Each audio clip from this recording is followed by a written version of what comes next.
Hello, everybody. Welcome to the first episode, the pilot episode of Whose Fact Is This? This is something that we are trying out. We hope to see how it goes, and if it goes well, and you guys like it, we'll continue with this series of facts and trivia's. You'll see how this goes. Our first guest or first host of the day is me, obviously, and the next guy is Prithvi. Prithvi, please introduce yourself. I'm sure your viewers have forgotten you. Hi, I'm Prithvi. Oh, damn, that's a intro and a half. But we are more excited for our guest today. The first guest or pilot, as we are calling it for this episode, is Hetvi Jethwani. Hetvi, please unmute yourself. Say a few And my words. full my full name has been revealed. I'm sad. Hi, Oh I'm no. Hetvi. I'm an undergraduate student and I like quizzing and I love parodying art. And I think that's enough information for now. Back to Zuck is Abhinav. watching. He will get you. And our next pilot is Siddharth Mishra. Uh, Hi, my name is Siddharth Mishra. I'm soon to not be college quizzer, and yeah, that's about it. Yeah, that is the greatest achievement of your life, it seems. Right. So, what we are trying to do today is a very original style of video podcasting in the world. We want to give the world that, right? And for the first fact of the day, we'll go to our first pilot, which is who is Hetvi. Yeah. So my fact for the day is that train stations in Japan deploy small devices which essentially emit ultrasonic sounds to disperse teenagers when they're loitering around on their train stations. Nice. That's pretty cool. That's So evil. the frequency that they use, it's they basically undermine the hearing of elder people. I mean, this is like elderist in some sense, but ignoring that, the frequency that they use is it can generally only be heard by people under the age of 25. And interestingly, this device was not invented in Japan. So the concept came from a Welsh person called Howard Stapleton, who was sort of very tired, by the way, who's also a father of like 4 or 5 kids. He was very tired of teenagers loitering around. So that's why he decided to sort of make this I mean, yeah, device. invention looks like the mother of necessity. No, necessity looks like the mother of invention. No, what was it? Father, no? Father, In father. this case, it's father. Yeah, it seems like that. So I was reading up on this fact, and so this is quite popular also in the United Kingdom, and they've also tried it. What the teens have done is they've taken this technology and used it in the complete opposite sense. That they've created ringtones that only teens can hear, and the professors can't. So they use it Oh. in colleges Yeah. and get away with it. Maybe now they can use that in those under 25 quizzes to weed out people. They can finally have a ringtone at the door. Finally. Finally decipher the If you can song. hear this ringtone, you can go through this. This is like the quizzer version of the stamp that you put uh, Yeah. on the We need to entry be to a pub, Bristol right? to write this. Right. Yeah, that also. Like this is pretty popular in going off of Britain. Like they have so because Britain. One of the things I read about recently was so what they're doing is so because they want to encourage this. So this is loitering is kind of undesirable. So but like the problem with countries like Britain and Japan, to an extent India, but they haven't realized it yet, is because the amount of volume that is going through a train station. So they need to make it more orderly. So one thing I found very interesting was so in what you can do in Britain is that if you take the train, so suppose there's a train now, there's a lot of crowd. So if you choose to skip this train and you take the next, so basically you wait for the next train. So like you get some rewards and stuff. So the rewards comes in the form of an app. Does anyone want to guess the name of the app? So because someone is waiting for the next train, so what could be the name of the app that gives you reward for waiting for the next train? Time and tide wait for none. Okay, I'll give it out. So basically, these are people who are waiting. So the app is called Good Things. So because good things come to those who wait. Oh, nice. Nice. So that is what they're doing in UK now. So I thought it was pretty cool. I think everybody knows that there are pushers in the Tokyo metros, right? The pushers, right? Yeah. So the first original idea that had come, so obviously Tokyo today is the most famous ground for all of that, but it had originated in the New York subway system. And in the 1920s, these pushers were called actually sardine packers, the fish, right? Which come in tins and all of that. So they are called sardine packers because they push it in the similar way like they do in the pin, as in the tin basically. Yeah.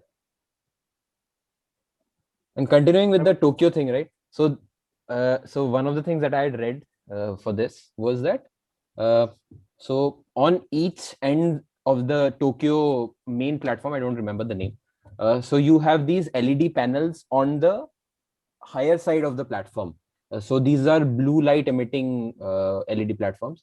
So what happens with this is they're like as in calming light of sorts, right? And so you have a lot of suicide attempts and suicides close to the ends where it's more lonelier, if you may, right? It's more secluded, so you have the chance to kind of jump there. So they have actually tried this system there, and it has actually helped. It has reduced suicide in those locations by 84%. So it is something that has really helped. And if you remember, I think a few years back there were also news about the bathrooms which had blue lights also, right? So that junkies cannot go and find their veins in these bathrooms, because you have a lot of these public or even private bathrooms where you have white light or yellow light also, and drug junkies, they go there and they find that there is as in they kind of shoot up in those locations. But this has also drastically reduced the as in these locations where you have those blue lights, right? So that has also drastically reduced that kind of a situation. So yeah, I think Japanese train stations are pretty much like hotels without the comfort, maybe. Maybe like pallet hotels, because they have rooms basically. they have amicable lighting. They have things to disperse teenagers, and they also have departure melodies of some sort, which are like very relaxing tunes which notify the क्या बोलते हैं? Passengers. Yes, I am sorry. Like they actually got this composer to compose some very soothing, optimal 7-second long melodies to sort of reduce the stress of onboarding and exiting these like very fast trains.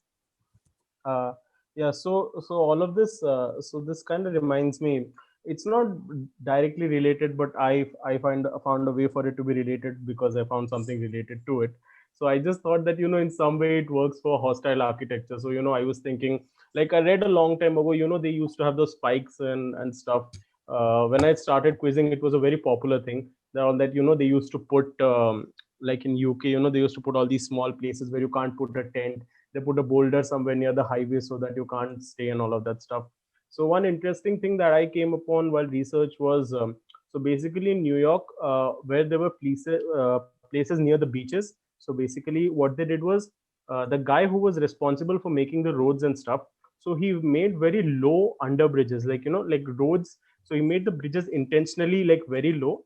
And this was because so that the buses could not approach that area. Now, the main reason is because the black people at that point of time, they were historically the poorer society, even then and even to an extent now. So because they were the poorer society, so by effectively stopping public transportation from coming there, this was an indirect way of keeping the beaches whites only, because white people had cars and stuff and they could go very comfortably.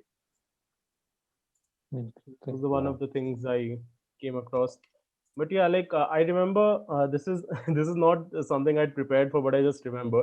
So like they used to have these, I think they still have the mind the gap things. Yeah. in this thing. London, So I remember, London Tube. No? yeah, mind the gap.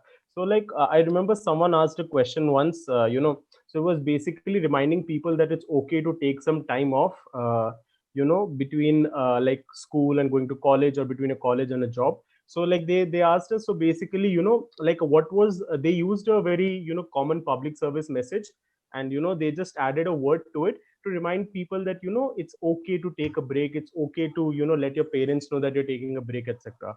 So what was the thing? So then I did not answer it, but like someone in the crowd did, and so basically they changed mind the gap to mind the gap year. So that they Oh. made into a Oh. thing, so like take a year off or something.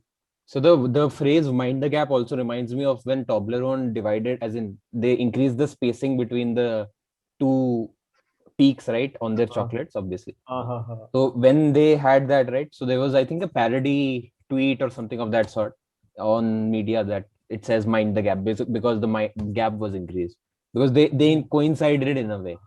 think it's very common for like places to hire architectures to make benches and benches which are intentionally uncomfortable to sit on Yeah, Mm. so these are that people called don't sit on them. these are called Yeah. Camden benches actually. No, you can sit on them for a bit of time, as in it's not very comfortable, as you said.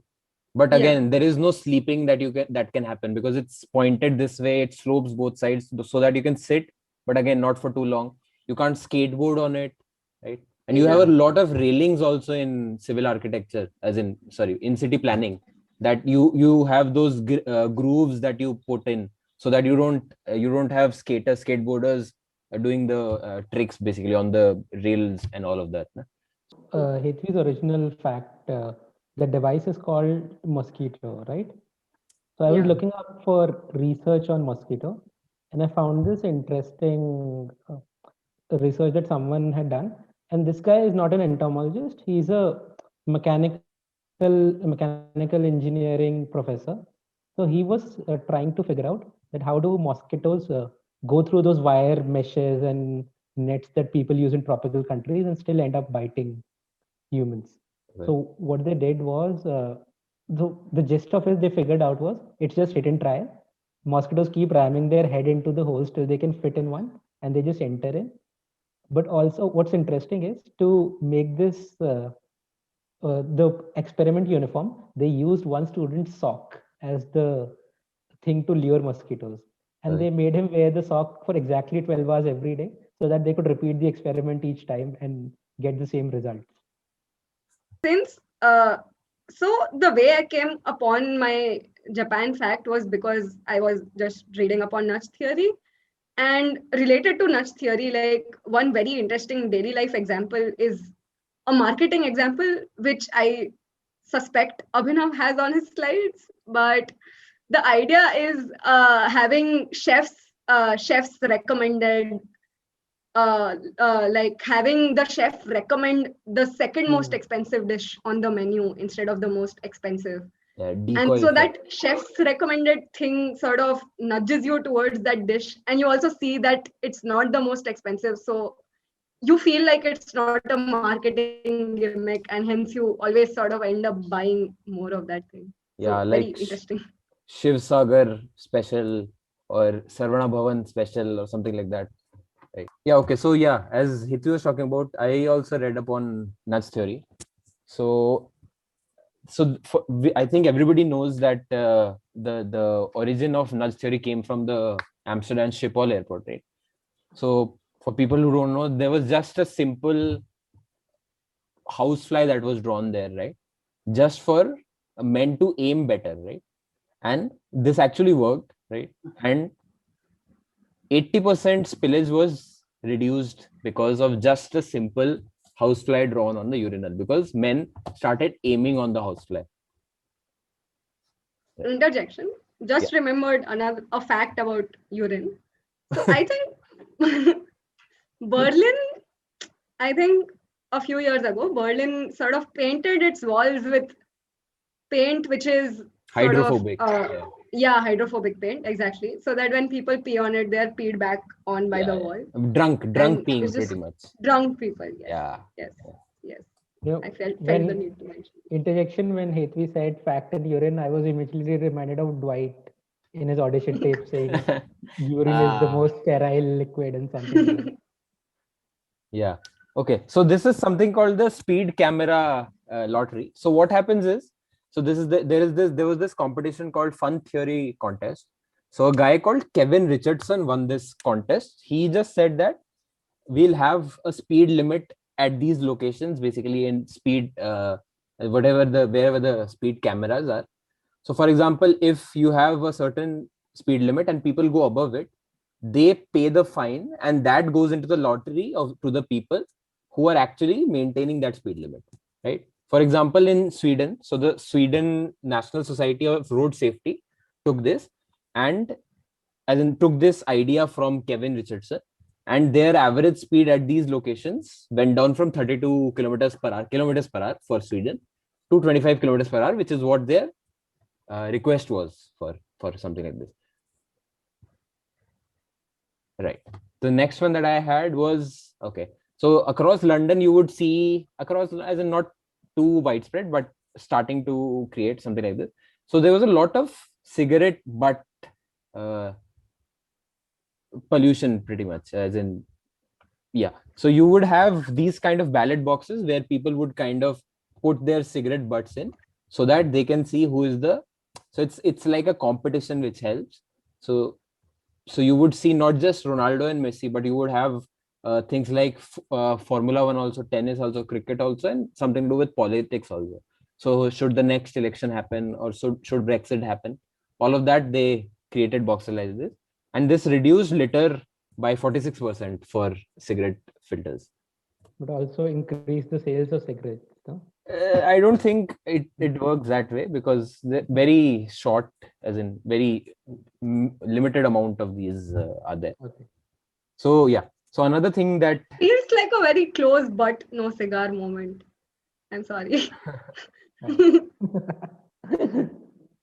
yeah. So another proponent of nudge theory, if you may. So these catering companies or restaurants which serve buffet and all of that, right? So they wanted to reduce the food wastage, and they reduced the size of these plates by 2 inches in diameter. And they saw that it has actually decreased the food wastage by 22%. So that is something which again is something to do with nudge theory. This is something very interesting. So I actually saw a video on this. So it was just a plain old staircase, and a lot of people were actually taking the escalator to go up, right? But what they did was they created a musical soundscape of sorts on these staircases, from a lower octave to a higher octave as you go higher, right? And you saw a lot of more number of people going up the stairs. Yeah. So this is in, again, Stockholm, somewhere in Stockholm, some metro station in Stockholm. And this is again something in India, right? So what this company called Briefcase. So this is an Indian product design company. So what they did was they were seeing that this is excessive honing. There is a lot of excessive honing. So in the test cars, they put this extra button as an extra feature there. So whenever you honk, this this button lighted up, and it kind of beeped also, right? So it kind of gave you a response that you are beeping, right? Because what the theory was that you have a lot of people buzzing just out of, as in honking just out of general, as in their own behavior, right? And they saw that this actually helped decrease the honking by 61%. So this is another, as in an Indian caselet of how nudge theory was helpful. This button reminds me of something. So if any of you were fans of the Google Science Fair like I was, and if any of you at some point dreamed of going applying to the sending in entries for the science fair or whatever. So I remember this very nice thing that won in 2014 by this person called Trisha Prabhu, also a 14-year-old. She created this button called Rethink. to sort of so if you're posting something, this button would just pop up and be like, rethink what you're posting. And she sort of did a small study to see if that actually prevents cyberbullying, because that is like rampant in the, at least in the teenage range. And yeah, I think I'll have to read more about her to say anything more. I'm sorry. I Please think edit this WhatsApp out. should reintroduce this for like when you're drunk Yeah. texting your ex or something. Or Yes. Instagram or Facebook or any social media at all. Yeah. Yeah. Or even Zoom call for work related. You're working too much. When you're shooting the pilot of a thing that you should not. You're shooting too many pilots. Too many. You're shooting too many pilots down. Oh, once we've hit 21 pilots, that's when you know. Yeah. So the sum will be 42.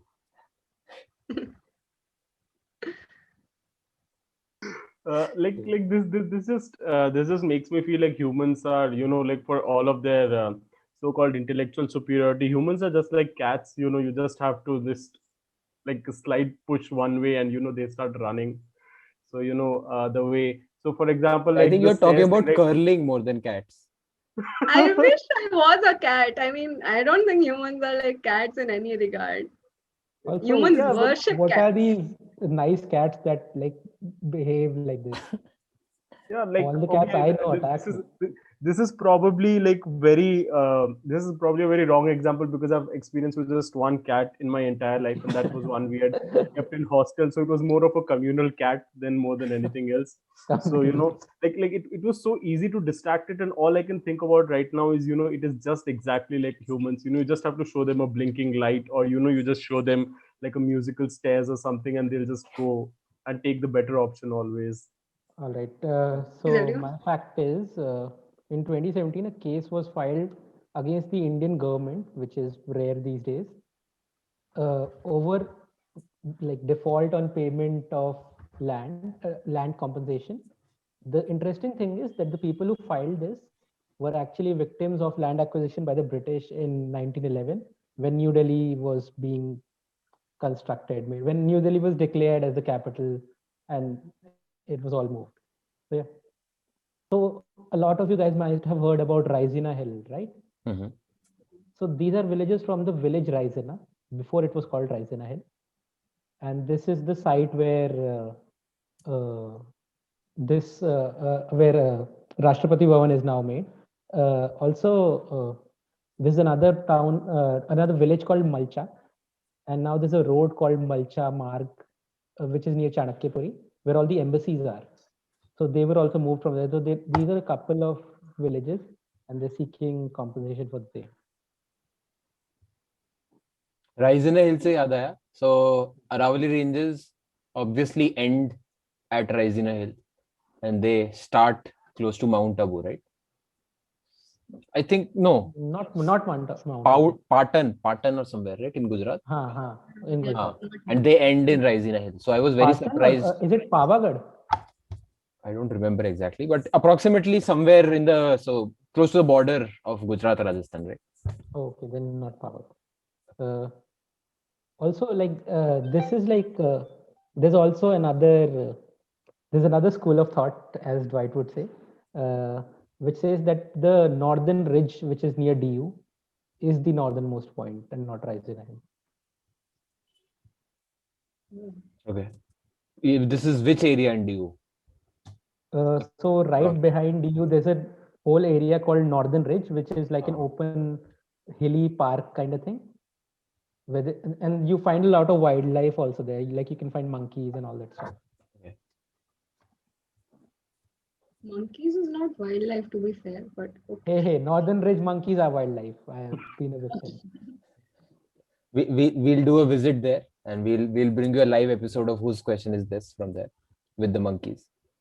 That reminds me of Ibaleu, which obviously is on Netflix now. Yeah. That is all the fact that I have about Ibaleu, because I have not seen it. So it's pretty much about the monkeys at Raisina Hill, right? You could have like made any story. No one has seen the movie. No, I'm sure some of our viewers, our dedicated viewers, are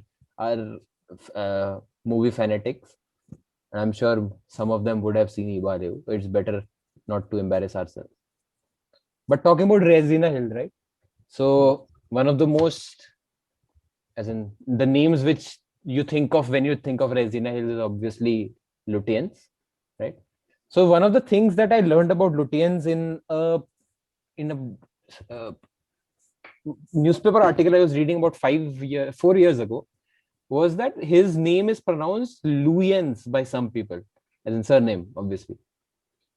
And some people also pronounce it as Luciens somehow. I'm not sure how that works out. And strangely enough, so there is a castle in Devon called Castle Drogo, right? So he has actually created something called thunder boxes, right? So these are like portable loos which are there, right? So there are 12 of these in this castle itself, inside this castle. So basically Luyens or Lutyens has created or designed a loo of sorts. So if you know, so again, this is a quiz question of sorts. If you know his full name, tell me who his godfather was. Which famous painter was his godfather?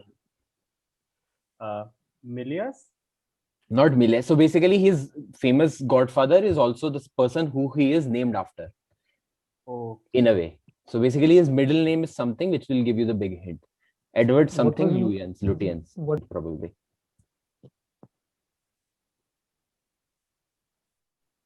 No Okay, so this is Edwin Landseer, the famous animal portrait artist, not portrait, animal artist, basically animal painting artist, right? So Edward Landseer Lutyens, his name. So his father was actually an army captain who had retired from service, and he was a very a big art enthusiast. So apparently Landseer was the godfather of Edward Lutyens. Is this that lion sculpture guy? Yes, this is Trafalgar Columpe, Nelson Columpe, that guy. So he created that also. Biz quizzers may know him as the painter of the logo of Glenfiddich. So the Monarch of the Glen, the famous painting that he did. So the Glenfiddich logo has come out of that pretty much, out of the Landseer painting. As you said, the lions are the base of the Nelson column in the Trafalgar Square. Okay, apparently. I like how biz quizzes are like a different. No. I'm just in the presence of Prithvi, which is why I'm saying all of this. No, I was admiring how he went India, history, then art, and then finally he landed at biz. So it was like a full round trip. I'm painting my own picture here for you guys. All lead to Rome, I think. Biz. Yeah, couple of more things actually. That you also need to tell biz quizzes what Rome is now. Find an explanation. This is Rome. Right. Okay. So a couple of more things. So he shares a certain trait with the principal from Imperial College of Engineering from a 2009 film. 3 Idiots. The virus named after him. No. He shares a certain trait. Oh, was it the cuckoo thing? Kya, Hitvi? Ambidextrous. Okay, yeah. So he could paint with both hands. Apparently, he there is a rumored story that he actually drew one, as in the head of the horse with one hand and the tail of the horse with the other. Basically, he was painting them together. So again, this is something from 19th century. You cannot be sure. That was shown in the 2010 movie Welcome. Then after that, Yes. You would have seen in Tom and Jerry, right? The Saint Bernards which come with caskets of these brandy when there is a avalanche. Standard, avalanche or snowfall or anything of that sort. You have people if somebody's gone under the snow, but this was actually a myth, right? So it won't actually scientifically doesn't help. If you give a brandy to somebody who is under a pile of snow, it doesn't help them because it doesn't increase their body heat and all of that. Okay. And actually, the myth originates from a painting that Landseer painted. It was called Alpine Mastiffs Reanimating a Distressed Traveler. So this is somewhere from 1830, I think. So he created this painting, and one of the two Saint Bernards that are in the portrait, in the picture, they actually have a casket. So that is where that trope originated from. Imagine if like Landseer was going for some great metaphor with the painting, and everyone just took it literally, and it led to all this. Well, he's not alive to what confirm if he or was deny. commenting on an alcohol problem in the United Kingdom or something? He's like, these people are clearly drinking too much. I need to tell them that even when you're dying, you don't need to drink.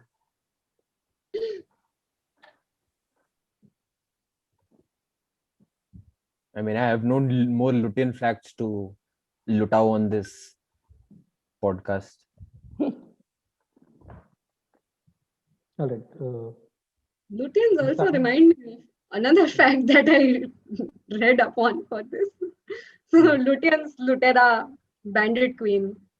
So the first two things that I was sort of reminded of when I read Prithvi's fact was, the first one was Pansing Tomar, and the second one was a 1948 movie by Madhubala, in which they starred Madhubala because they could not find anyone else, called Mahal, which had this haunted house and everything, and which was sort of the precursor for the whole reincarnation trope that I think millennials would know from Om Shanti Om. Not millennials, Zoomers. I'm sorry. I'm not a timeline quizzer. Boomers. We are Zoomers. 21st century. Yeah. Yes, I'm not a timeline quizzer. Another disclaimer. Anyway. So Mahal had that famous song, no, Aega Aega. And yeah. And yeah, I the only thing I read know about that is in Bheja Fry, Vinay Pathak says, Aega Aega, mein kitni baar aega aega. So yeah. So apparently a British band stole some of the riffs from the song Aiga Aiga. So there's this, please put a link in the description so that people can sort of stop dissing Pritham on how Pritham usually steals from the West. But this is like the other way around, where this band called the Incredible String Band stole from Aiga Aane Wala, and they stole in the song called White Bird. So nudging you to go and read up on this. We are kind of doing a callback now to nudge theory repeatedly. So Pritham is the greatest patriot this country has ever seen. He's just giving it back to this band. Yeah, exactly. And if you guys want me to build upon that bandit fact that I have, so there is a very interesting connect. So Bandit Queen, there was this movie directed by Shekhar Kapoor, and the director of Pansing Tomar was assistant director in Bandit Queen. And this is interesting because, okay, that fact ends there. This is interesting because it's interesting, period. But it's just interesting. Yeah. No argument. But to add another layer to this, so I was also in parallel reading up on the Delhi Wala, because Delhi, and I'm sorry, we don't do history here. And for those of you who don't know, the Delhi Wala called Mayank Austin Sufi. Yes, his middle name is Austin because he loves Jane Austen. He is like this hyper local Homer who goes around in Delhi and sort of documents everything. He has written a lot of nice books. He has an Instagram account where he just clicks. So if you want Connaught Place nostalgia, please go to his Instagram account, is all I would say. And he's also a very big Proust fanatic. So he has this reading club called the Delhi Proustians. And basically, so he was quoted saying that his upcoming book about, this was back in 2012. So he was quoted saying that his upcoming book, which was to be published about Penguin, he said that this book is the best narrative non-fiction to have come out of India after Mala Sen's Indian Bandit Queen, the book. And it is very interesting how everything sort of converged, because Pan Singh Tomar is also a 2012 thing. And he was also quoted saying this in 2012. So yes, big oof moment. But when I say it, it's very underwhelming. So yes. No, we can react it in a way. 3, 2, 1, go. Does that make it better? I think Abhinav is the only one who's enthusiastic. No, but like that was the problem because he did not tell us how enthusiastic we were supposed to be and for how long. Nice. So hat tip to Soncharai also, which has a cameo from the Bandit Queen herself. Not really, but there's a character. Yeah. As in, that is what I'm trying to say. No, so Phula Devi died way back. No, not her. As in the movie, what I'm saying, Ki Phulan Devi thi. The character, yeah. Yeah. Because, By the way, if someone hasn't watched Soncharai, please watch it. yeah. It's easily the best movie, best Indian movie from 2020, or the best Hindi movie at least. 2018 ना 19 2019, sorry. हाँ 19 क्योंकि last year नहीं देखी थी मुझे याद है. Hmm. I had 6 of my friends go for a movie. 4 of them went for a different one. Me and another guy went for Soncharai, and brilliant movie. Yeah. I went, I was living in Vadodara for the first time, and I watched it in a theater with like 4 people sitting at the Our theater also had like 5-6 people only, not too many. That is the issue with these good films. Nobody understands them, but we have to talk about them. So if you've not heard of them already, then please go and listen to them. There's this band, Indian band called Ska Avengers. They had a concert in Tihar jail in 2012. After like one of the band members was jailed there because he overstayed his visa or something. So that is why that sort of formulated the idea behind the concert. And I think they donated rooms to they donated all of the money that they got out of that concert to help build a music room or a music community, so that people inside, the prisoners, can also play and sort of use music as some sort of a catharsis. Yes. Okay, Tihar jail reminds me of something. So there is a beauty parlor inside the Tihar jail, right? So what happens is, so there are inmates, right? So their wives come in and go to this beauty parlor just before the mulaqat on Saturday, which happens as in weekly mulaqat, which happens. So you have these, I think, a few Manipuri women are working in this beauty parlor inside the Tihar jail, and women come in, as in the wives or spouses, pretty much. Yeah, I'm not sure of girlfriends and all of that situation there, but for sure wives come in and they kind of get ready for their weekly mulaqat with their husbands. So this Tihar jail also has like a chain of retail products which run under the PJs. brand name PJs. Yeah, but there's also something interesting that I found was Tihar jail doesn't actually use Delhi police to man their boundaries. They actually use Tamil Nadu police. This is so that the inmates cannot bribe them because there's a language barrier. So it adds to the security and people can't easily escape the prison. Yeah. That is, I I don't know who that says a lot about though. But this also reminds me that during one of the Indo-Pak wars, I'm not sure which one, maybe 65 Indo-Pak tha na? China to nahi tha? No. Okay. Indo-Pak. So I don't remember which war this was in. So we had the radio controllers that were being used by India were all from South India, because then you wouldn't have Pakistani people catching on those wavelengths and try to understand all of that, because probably the hardest language for them to even have somebody in was probably one of the 4 southern languages there. So my original fact about Raisina in Malcha village. So last year, or was it 2019? I'm not sure. There was this amazing story by the New York Times called The Jungle Prince of Delhi, if you guys have read that. So that was actually, you guys haven't? I have not. Really? So this is I think it got nominated for a Pulitzer or something. Oh. Did it?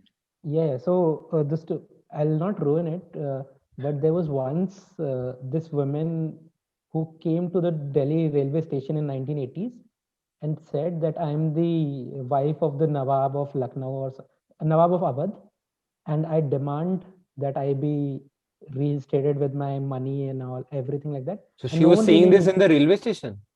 Yeah, so she bought a lot of jewelry, Yeah. some artifacts, 2 dogs, 2 kids, and 4 servants with her. And she basically did a dharna in the New Delhi railway station. Oh, okay. She stayed there for like a couple of years, and then the Delhi government gave her what is now called the Malcha Mahal, which is like a dilapidated area in the Malcha area, which is very like posh area, but now it's just dilapidated and all, and they hadn't like done anything to it. So she lived there with the dogs, and those dogs would like keep and like they were like completely aloof from the world. They would only talk to the foreign journalists who would visit every now and then. So it's a whole like investigative piece. I don't want to ruin the ending, but do like read the story. It's really fun. Right. Like Vicky? the third thing that this reminded me of was like uh, some a couplet by Ghalib called it goes like कोई वीरानी सी वीरानी है दश्त को देख के घर याद आया. So there is there's a song that who's that guy? Rahat Fateh Ali Khan. He sort of so the ghazal that this in the history of has- civilization, it's been the first time that he's been called "Who's that guy?"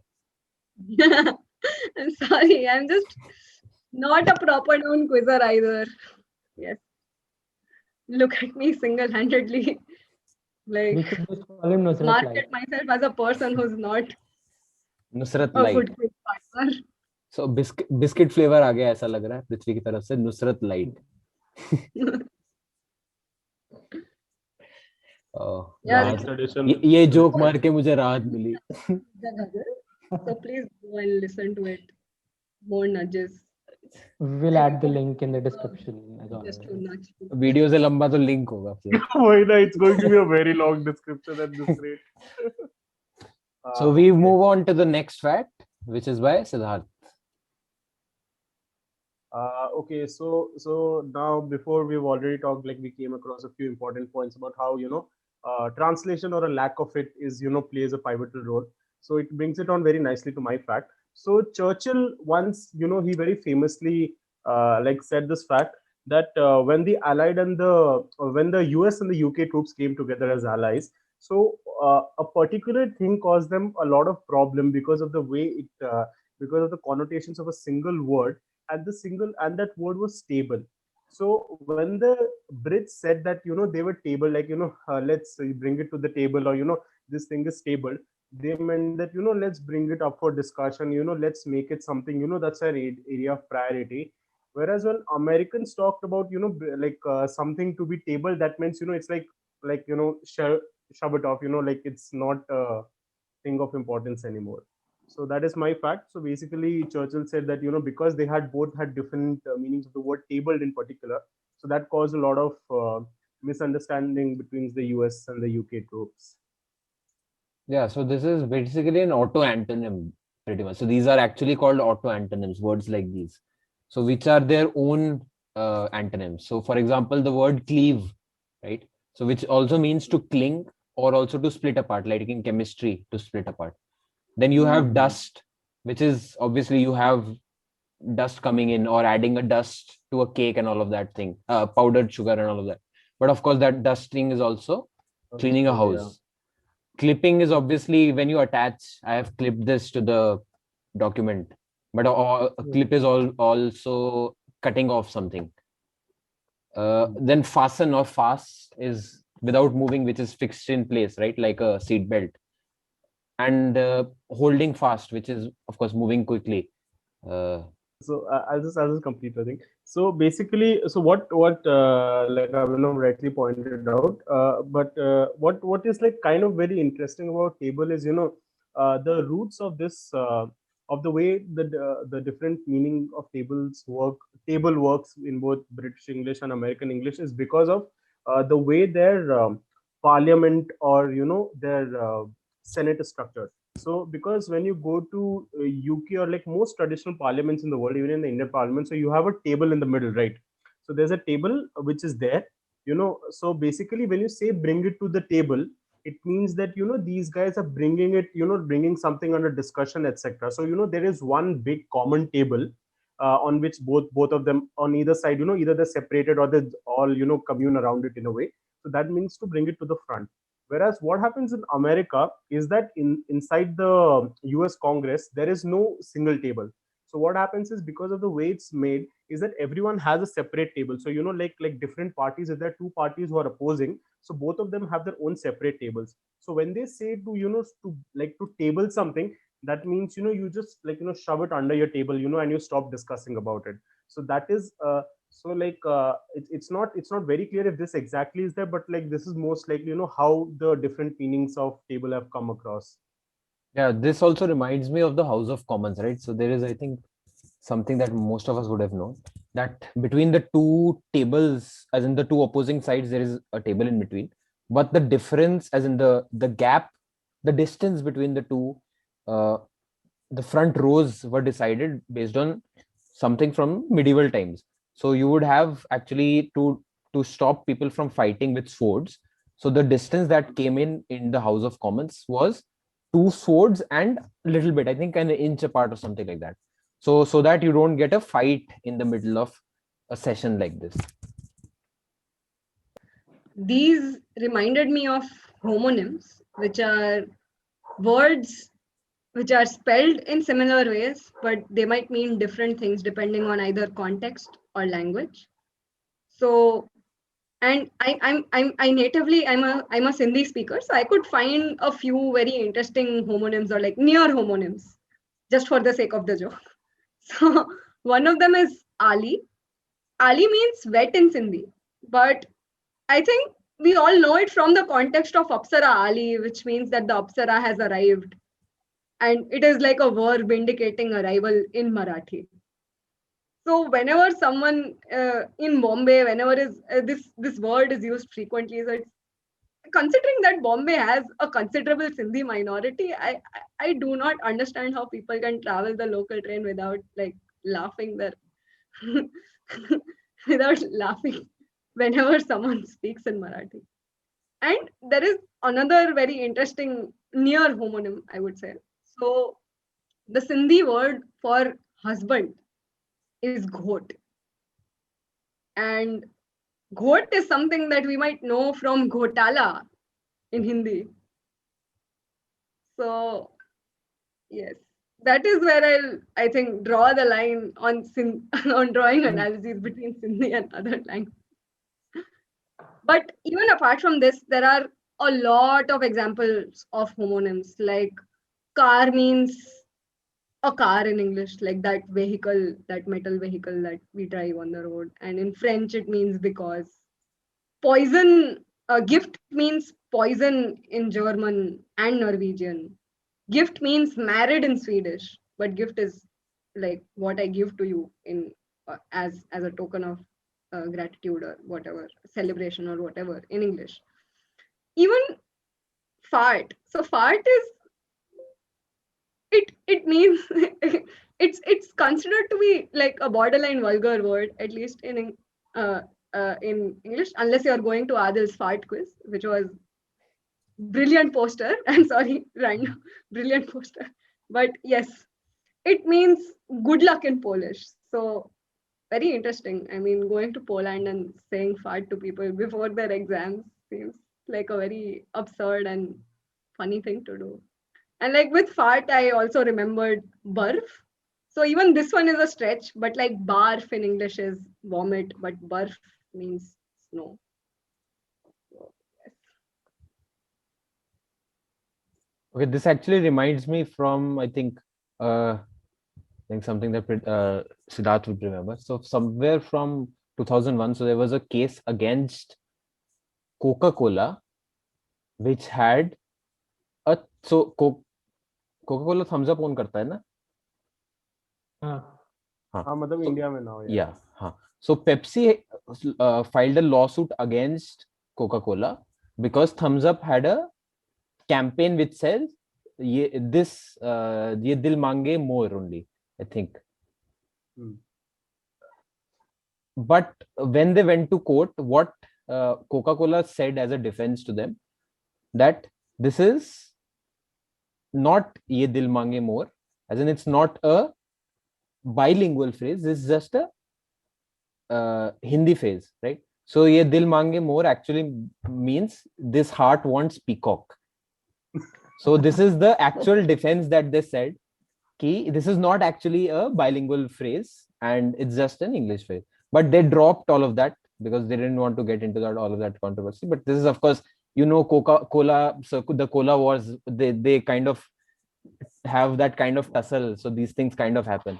So when Hetty was talking about the bilingual homonyms, right? So this is something that I remembered. Yeah. Sure. So since Prithvi seems to be the office fan, Yeah.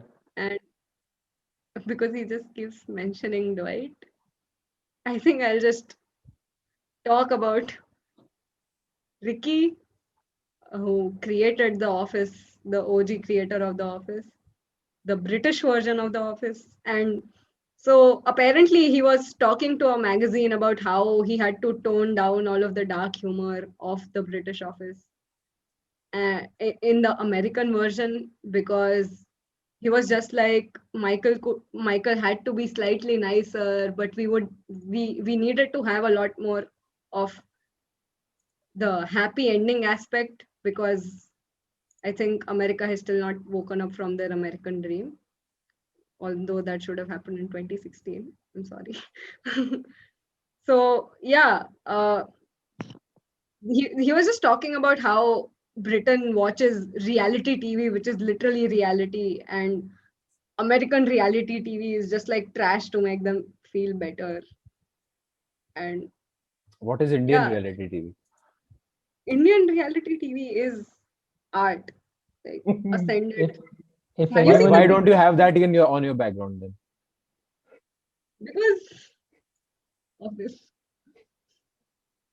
Have you seen that big brain meme? So the British, the American, and the Indian Yeah. in if progression. anyone wants to know what real reality shows are or reality TV is, next weekend, Splitsvilla 13 is releasing. So all true Oh fans my. can tune in Saturday. Splitsvilla is still going on. I Yeah. have not seen one episode of Splitsvilla. I don't know what it is, so I will not start today. There, it's a good time to tune in at Splitsvilla 13, which releases next Saturday. No. Why do you know this, Prithvi? I watched Splitsvilla. I watched reruns of Oh, so I watched all the seasons of Roadies, which are like 15 now in the lockdown, just to get accustomed to the 16th one, which was left midway. Friendship I can- cancel. My new partner is somebody else. Why are you see, Splitsvilla and Roadies are the only original reality shows we have ever made. The rest, everything is rip-off. Yeah, that I will agree to an extent. You know, when it came onto the scene, it was just something different. I remember it was Splitsvilla, Roadies, and there was this channel called UTV Bindas, I think, which was very Yeah. short lived. I don't know if it's still there. No. So there used to be this I don't know what it was. It was basically a show about like catching cheating couples. Okay, Yeah, like they emotional used to have atyachar. yes, it was emotional atyachar.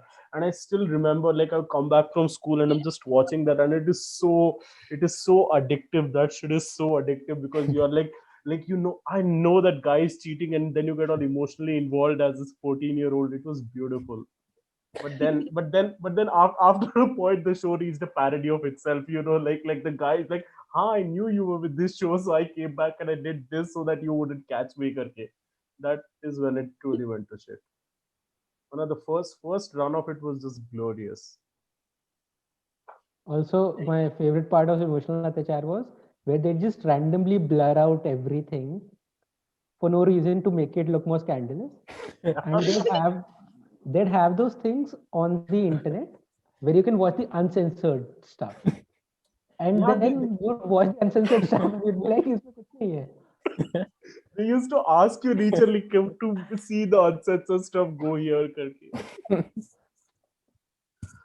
So coming back to Churchill from Emotional Atyachar. So yeah, Churchill actually still has an unpaid tab in India in Bangalore. While he was serving in India, he did not pay his bill, and the Bangalore club uh, famously has that uh, sheet framed, and they show it around to all the guests at the place. मैंने कोहिनूर के साथ वो भी वापस चाहिए हमको. Imagine Shashi Tharoor giving an Oxford Union speech for that. Churchill's family, they were the Duke of Marlborough. I am not sure if it's related to the cigarette brand for some. Their family motto is "Fiel pero desdicado," which is Spanish. And no one on the internet really knows why the British family has a Spanish motto. It means faithful though unblessed, which is the most passive aggressive thing that you'd ever have heard. Because what the reason they chose this was the original Winston Churchill, who was his great great grandfather. He served under Charles II, and they had a war with France, or they had a war with someone. I don't know what faction was it. And Churchill basically spent a lot of his money with the original Winston Churchill to fund that war. And when they won the war, the king did not repay him. And that's the only reason that they chose the family motto, faithful though unblessed, because they were not paid back. And it goes on. That is the kind of petty we should all aspire to be. Yeah. It's like reality show before the reality shows existed. Yeah, I think talking about Churchill. So if you remember, as in the most famous portrait or photograph of him is obviously the one where he is very grumpy and all of that, right? So the reason why he was grumpy was the photographer actually took his cigar. So he always has that cigar, right? So what the photographer said was, and I'm quoting him, Churchill's cigar was ever present. I held out an ashtray. He would not dispose of it. I went back to my camera and made sure that everything was right technically. I waited. He continued to chomp vigorously at his cigar. I waited. Then I stepped towards him, and without premeditation, but ever so respectfully, I said, "Forgive me, sir," and plucked the cigar out of his mouth. By the time I got back to my camera, he looked so belligerent he could have devoured me. It was at that instant I took the photograph. So that is how photographers create their moments. So that is what we learn from this. No, I was just saying that I think Churchill has this weird penchant for supernatural stuff. Like, apparently, there's this thing about people just casually seeing Abraham Lincoln's ghost roam the White House. Yeah. And Churchill is one of the people who like claim to have seen Abraham Lincoln walk in the White House and maybe like, I don't know, maybe read out the Gettysburg Address. I don't know. And similar, like along this line, I think I remember seeing this in a quiz or talking to a quizzer about this. But apparently, Churchill covered. So apparently, some during World War, during the war, some fighter pilots, since this is a pilot episode, some fighter pilots saw very weird activity in the air, and they were like some weird metallic disc floating around in the air. So they were like, this is a UFO, and Churchill sort of covered it for close to 50 years. He was like, भाई at least आधी century तक बताना मत किसी को वरना लोग panic करेंगे etc. So very weird, man. Yeah. Okay, I do not think I should just randomly call people weird on recording. Please cut that out. I'm sure we are not in trouble from the Churchill estate of all people. Yeah, if they are watching this video, it's good for us only. We have reached somewhere. But yeah, I think talking about his cigars, right? So they came out of Trichy only in India, right? So so the Trichinopoli cigars, Yeah, yeah. and there is only one company making that cigar. It's called Fenn Thompson. So that one company is making the Trichy cigars today. And I think these have GI tags. I'm not sure. I think these are GI tag products in India. So these, and they went from India to the UK for Churchill specifically. They were like a top secret envelope and all of that thing, which happened for They it were to. also Sherlock's favorite. No? Oh, If I'm that not- I'm not sure. So that's an They addition. feature in the Sherlock Holmes story. That's I'm sure, but I'm not sure if it. Oh, are these the one are these the one he calls Trichinopoly in the book? Oh yeah, could be. Oh, Okay, not maybe I then read. not Trichinopoli then Strichnopoli. Okay. Could be. Yeah, he calls it Trichinopoly then, because I remember reading Trichinopoly once. Okay, I could be wrong. Do not quote me on this. Link in the description below. Yeah, another Churchill fact that I had was, this is something that most of us would know. So in a 2002 poll by the BBC, he was rated voted as the greatest Briton of all time. He beat out actually somebody called, so on fifth spot is Shakespeare, fourth is Darwin, third is Princess Diana, second is somebody called Isambard Kingdom Brunel. So he was a civil engineer who created a lot of these railroads in Britain and all of that. And he beat them. Yeah. And after that, from sixth spot to 10th was Newton, Elizabeth I, John Lennon, Nelson, and Cromwell. So they voted these 10 people as their greatest Britons. And so he took over in the middle of the Second World War, right? In the 1940. He took over from Clement Attlee. And the first speech that he gave was so when he met the cabinet, so he was like trying to boost the morale against the Nazi occupation and all of that was happening at that point in time. So he gave the blood, toil, tears, and sweat speech, which is apparently which is said to be his most famous speech. But apparently historians say that it is not entirely original. So Winston Churchill was a very big fan of Garibaldi. And Garibaldi actually had a similar speech in which he said, hunger, forced marches, battles, and death during an occupation, as in they had to go through the Appalachians, if I'm not wrong, in 1849. And so he kind of was inspired by Garibaldi. So as a young man, he actually aspired to write a biography of Garibaldi. Churchill wanted to write something. And so there is another theory about this speech actually. So Churchill was also a fan of Roosevelt, and who uttered a similar phrase. So whatever he said, so he said that every man among us is more fit to meet the duties and responsibilities of citizenship because of the perils over which in the past the nation has triumphed, because of the blood and sweat and tears, the labor and the anguish through which in the days that have gone our forefathers moved on to the triumph. So this is apparently, people say that Churchill's line is a direct quotation from that Roosevelt speech also. So Churchill was the original Preetham of his time. Pretty much. So it is Preetham who is the most patriot, the modern day patriot. The Churchill of our times. Yeah. Actually, his mother was American, so he was inspired by. So Churchill's mother was American, right? So he was inspired by. Who's Preetham's? Churchill's was American, so which is by Roosevelt also.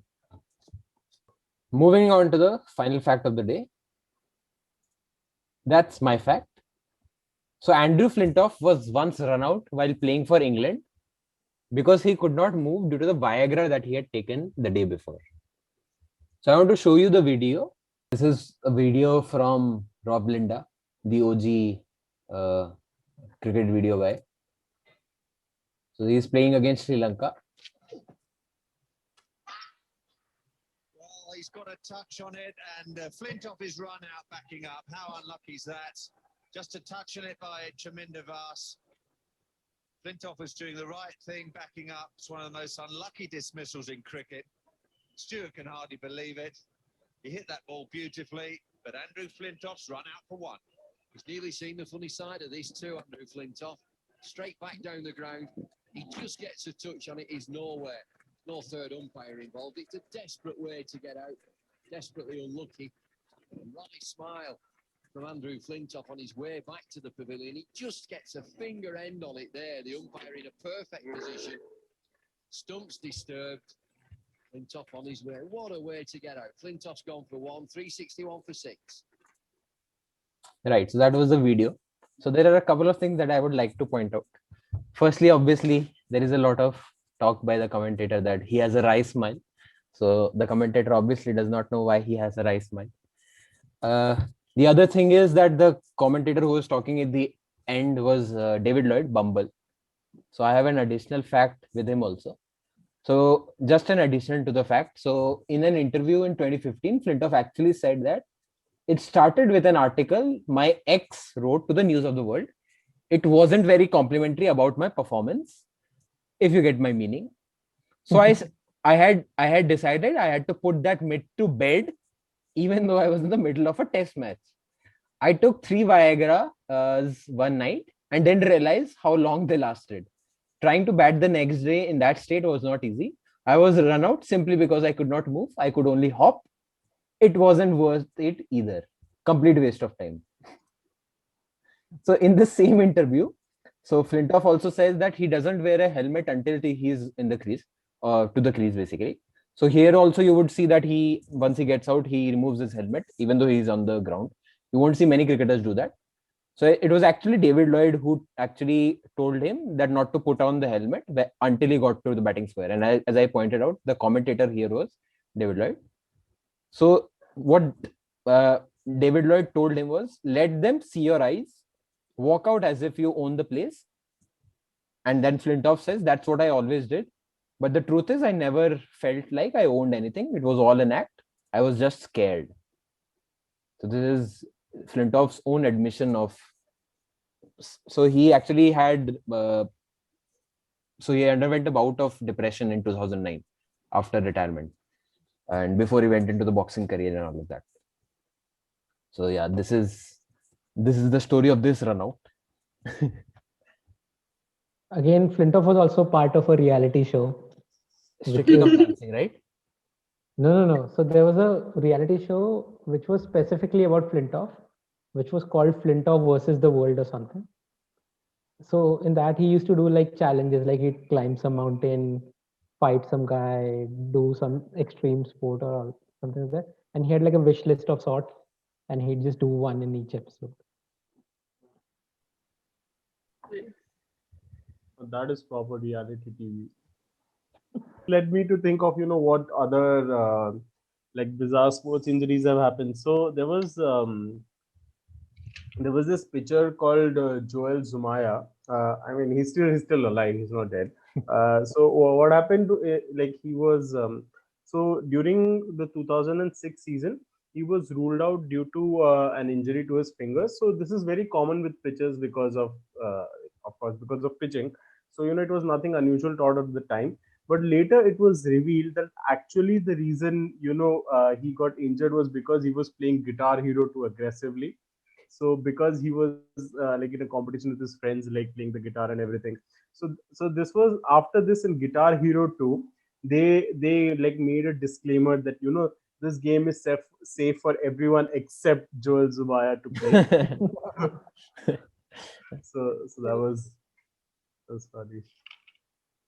But yeah, like freaky sports accidents are just strange. Like I read about a guy who hit a golf shot and like so he hit a golf shot so hard it went across the field. It hit it hit a rock and it came back and hit him back again. This is like one of those America's funniest home videos type of shit. Just for laughs, gags, I think. Just for laughs. So there's actually a video from a golf match. I don't remember who was playing what. It was one of these video compilations that I watched. So some guy hit the ball really hard and it went into the audience and it hit this woman and she like raised her hands to save herself, and basically the ball dislodged the diamond from her ring. And so it was like so Wow. hard that What? it took it off. And then they spent some time and they found the diamond as well in the grass itself. Like everyone was looking at it. But yeah, so the ball, if it would have hit her, she'd probably be in the ER room or somewhere. So there was this MLB pitcher called Randy Johnson. So he actually pitched a ball once and a bird came into the path of the ball Yeah. and the bird died and it fell on the ground. So when Randy Johnson, so after his MLB career was done, so he went into photography. So when he created his company, right, I don't remember the name of the company, but when he created the company, the logo is basically an upside down bird. Basically, it's a dead bird pretty much. So when he created that, yeah. So I was looking for more sportsmen who use Viagra and I hit a landmine. Apparently, there's been a lot of research on Viagra as a performance enhancing drug. So the reason for that is Viagra was originally something called a vasodilator, which basically means it dilates the blood vessels. So it was originally intended to be used as like basically it loosens up your blood vessels so that the blood flow can come in more easily. And that is also how the erections last longer. Basically, it allows for the blood flow to come in much easier. So for the same reason, a lot of people use this. So what happens is when you're playing at like surface level, at the normal sea level, it's not that much of a problem. But when you're playing at heights, basically, then you basically need a lot more oxygen.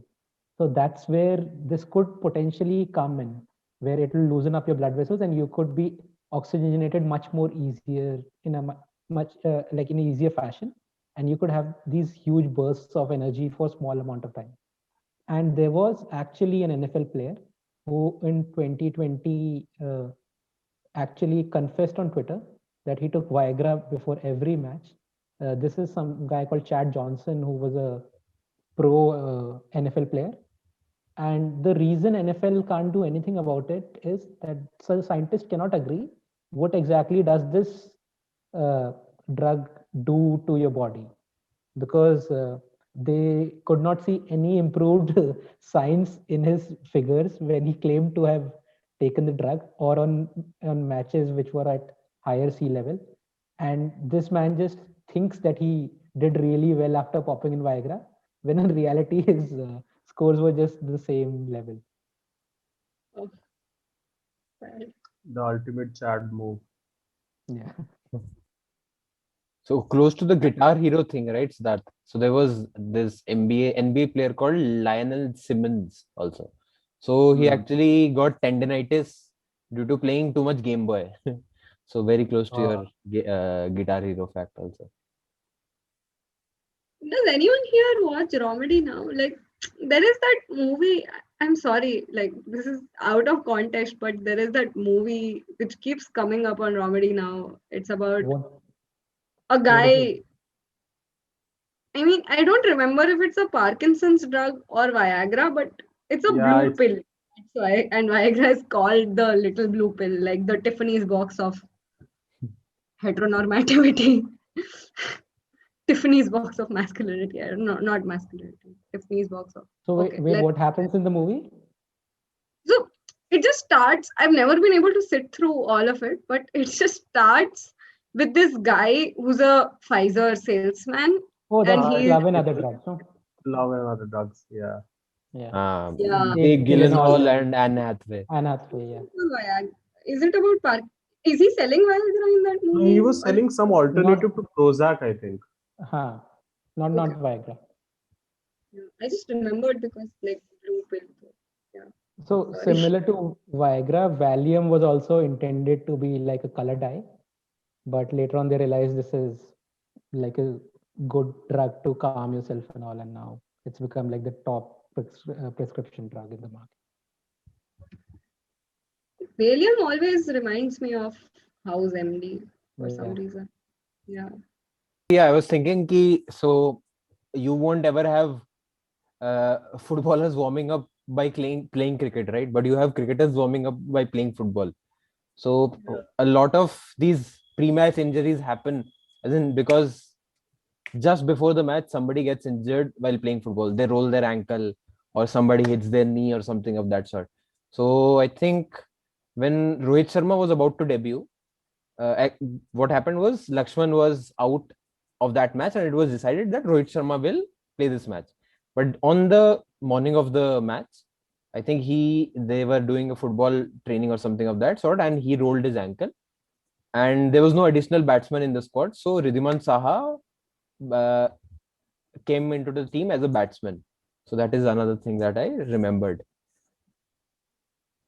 Nice.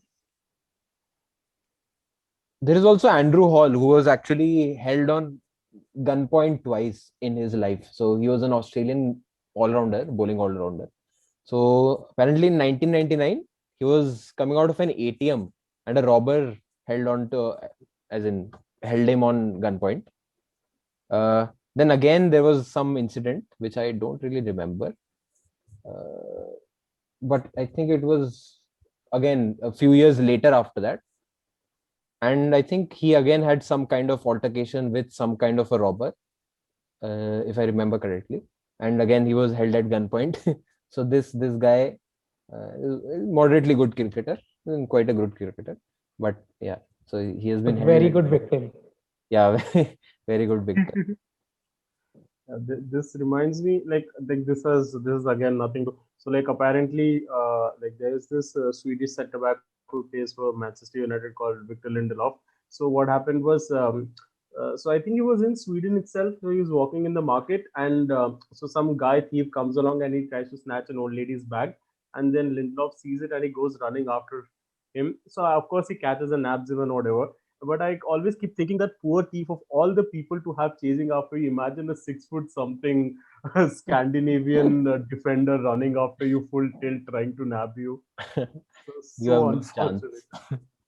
Like even these, I think this Kolasinac and Ozil, while they were at Arsenal, so they Yeah, they they also had a they had something like a couple of gunmen who came, like a couple of people with knives who came and tried to attack them, and Kolasinac absolutely wiped them out. Like one single guy, I think absolutely. there's CCTV video of this incident as well. Yeah. So apparently football is getting robbed in the UK is apparently a very common thing, because they know during the weekends there'll be no one at the house if they're living alone and stuff. So like that's like a major thing that keeps happening with them. Oh. This also reminds me of Ryan Lochte, who actually put in a Yeah. fault. So during the Rio Olympics, he actually falsely accused, as in randomly, he was like, I was put in gunpoint. But it somehow came out that there was no truth to that story, and somehow he made that story up. And I'm not quite sure what that says about us or our Olympians. But yeah. Munchausen is the next sport in 2020 Olympics. Sorry? I was saying Munchausen should be made Oh, the next yeah. sport.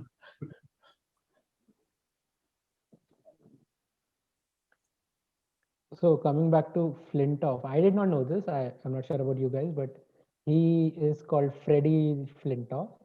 And the reason why he's called that is because his coach thought that his name sounded a lot like Flintstone. And Flintstone is Fred Flintstone. So they just started calling him Fred. Nice. Talking of Viagra sort of reminded me. So, not sure, I'll have to verify this, but one of the chemical, so Viagra is, I think, a citrate salt of something which starts with S. I don't know. Google kar lena, please, nudging you towards Googling. So apparently that S wala component, I think someone won an Ig Nobel at some point for using that to treat jet lag. Yeah, very interesting.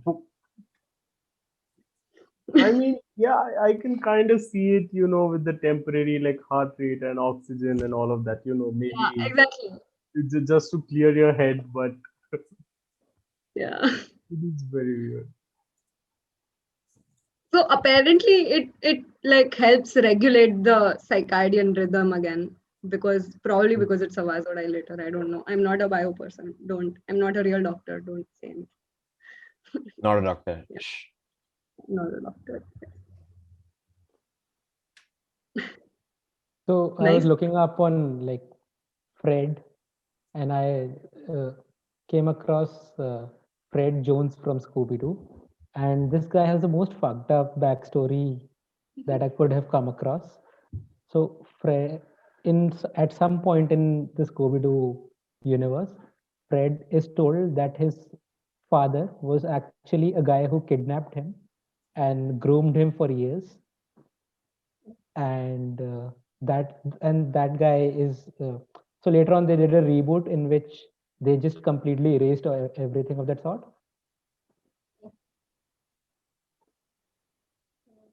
That is So so sad. his name that we all heard was Fred Jones, but apparently the guy Mayor Frederick Jones Sr. was, according to Wiki, his illegal father, and illegal is in quotes. Nice phrase, illegal father. I think I'll steal it. Najayaz Baap. For some reason, I heard nudge bap, and I just started thinking. Okay, Taylor, please give us some funding. We're really trying at this point. Yeah. I think we should ask everyone who's watching this to spam Taylor. Like spam his emails and social DMs. I'm not sure. Or better, everyone should nudge Taylor on Facebook. Poke him. Oh, Poke poke. Poke him into nudging him somehow, something. No, which website had an option to nudge? There was some website, no? Not sure. Maybe we can just tweet at like tag him and be like nudge. Yeah. And just leave a link. Or we can just create a new social media called Nudge. Yeah, I can make a Twitter bot which just tags Taylor and says nudge, and then like probably get every 10 back. seconds. Yeah. His life will be destroyed. I will never get API access again. I don't want to. Twitter, if you're watching this, Fund us. yeah. Fund us. Jack Dorsey, if you're watching this, please retain my API access. Yes, I'm not going to do that. Yes. I'm glad you had to clarify. Also, just found out Nudge was a feature on MSN Messenger. Oh, so you're that young. Nice. So while reading up on Flintoff, I mean, the only thing that really stayed with me at the end of parsing through his wiki was that he wrote this book called Ashes to Ashes. And while I don't really care about the book, I do care about a song called Ashes to Ashes by David Bowie, one of my favorite songs, brilliant song. If you haven't heard it, please listen to it. Nudging.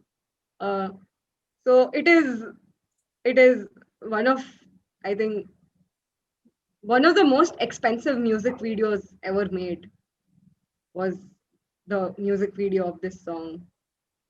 Interestingly, Bowie, in an interview on YouTube, again, I will mention the link in the description because it's a nice interview. Apart from other trippy Bowie things that Bowie just says, he describes the song as an ode to childhood of some sort. So it has some repetitive, very simplistic lyrics. And like all childhood rhymes, which are which usually describes something very cynical using nice rosy images like Ringa Ringa Roses, was about dying during the Black Plague, I think. Like people literally dropping dead and stuff. And London Bridge is falling down. I mean, so ominous. Humpty Dumpty sat on a wall. Humpty Dumpty had a great fall. Basically, all nursery rhymes have that cynical element to them. I really hope no children are watching this. So, as a tribute, I think as a tribute to all of these nursery rhymes, an ode to childhood, so to speak. The song is also about astronauts or like spacemen becoming junkies.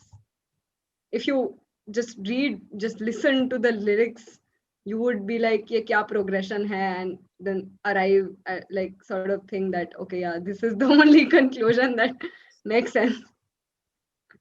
Yes. I can keep talking about David Bowie, but I don't. Yeah, think this video podcast has become a stream of consciousness video podcast. So we are we have been blabbering on for 2 hours now. He will make an episode with the word nudge in it, the number of times it has been said. Nudge, nudge, nudge, nudge, nudge, nudge, nudge, nudge, ऐसा करके. At this moment, you know, Richard Taylor has suddenly woken up from sleep and he's like, I can't understand why I've suddenly woken up. We've nudged him into waking up. That brings us to the pilot episode of Whose Fact Is This? We are hoping to do more of this, and hopefully this nudged you into the right direction. For more such content, like, share, subscribe, and press the bell icon. Ding, ding, ding, ding, ding.